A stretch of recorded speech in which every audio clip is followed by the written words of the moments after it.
Bonjour. Alors aujourd'hui on va travailler avec Sarah sur un dégradé long. On va couper à peu près la longueur d'un peigne, c'est-à-dire à peu près 20 cm. On va prendre notre mesure comme ceci, un peigne standard, et on va enlever ça sur toutes les longueurs. Ensuite, dans un second temps, une fois qu'on aura travaillé sur ces longueurs-là, on travaillera sur le dégradé. Donner de la légèreté à son cheveu. Elle a un cheveu qui ondule, et bien on va l'aider à onduler davantage, à friser légèrement. Aujourd'hui il est plat en racines parce qu'il est trop long.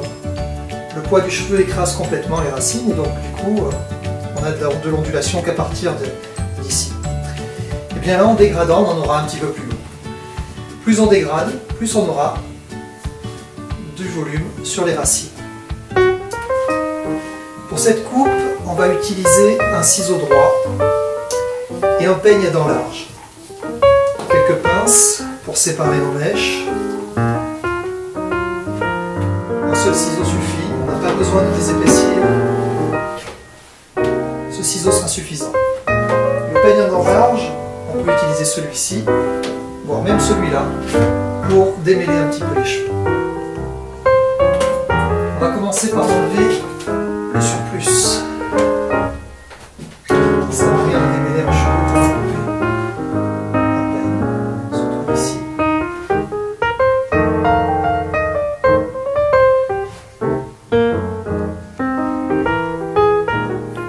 Le peigne vient me servir donc de guide pour cette première partie de la coupe.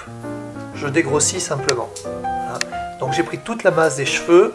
C'est pas pour la coupe définitive, là c'est juste pour enlever les parties qui vont tomber quoi qu'il arrive. Dans un second temps, on attaque les séparations.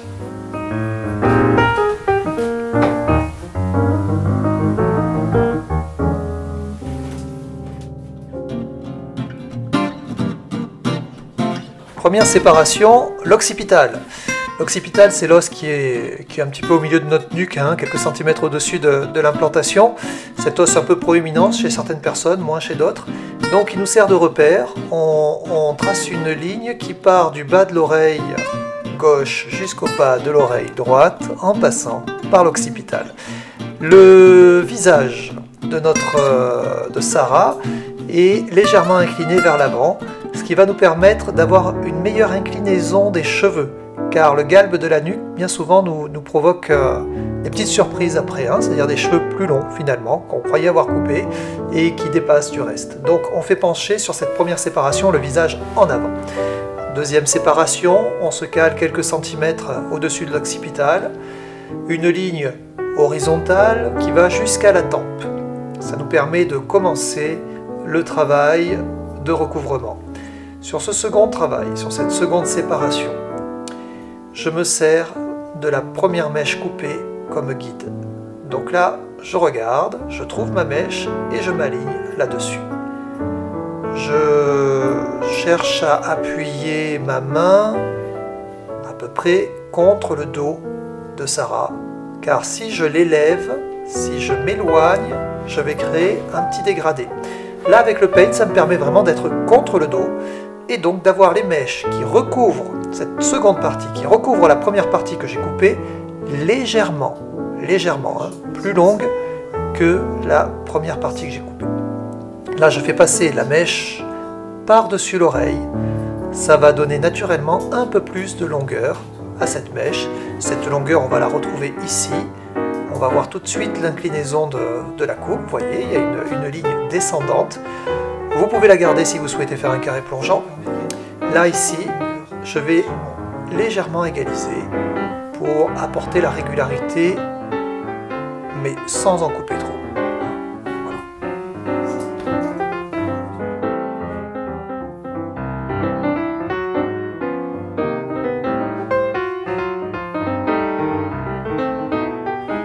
Alors toujours le repère, hein, le repère de la mèche qu'on a coupée en premier, la première séparation.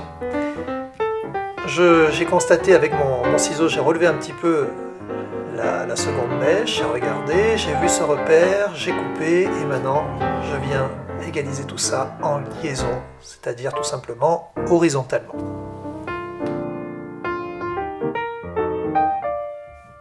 Un petit contrôle de longueur, toujours nécessaire, se rendre compte que le côté droit n'est pas plus long ou plus court que le côté gauche. Dans ce cas-là, il faut apporter les petites rectifications. Et puis on attaque donc la dernière séparation, c'est-à-dire le recouvrement total de notre chevelure. On voit bien en transparence, là je le constate encore plus, mais on voit bien en transparence les mèches précédentes et on s'aligne. On s'aligne. Avec le peigne, ça nous permet de bien tendre le cheveu. Et je viens tranquillement, sans précipitation, lisser mon cheveu, le démêler.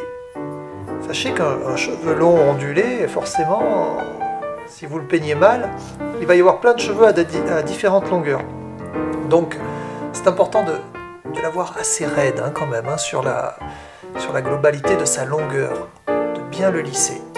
Sinon on aura des surprises, on sera obligé d'y revenir plusieurs fois, il y aura toujours des mèches qui dépasseront.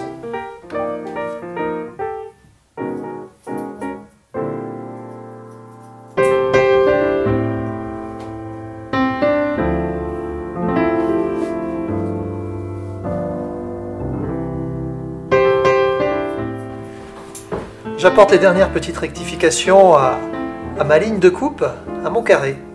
Ça se termine donc pour cette première partie de vidéo. La seconde partie traite du dégradé.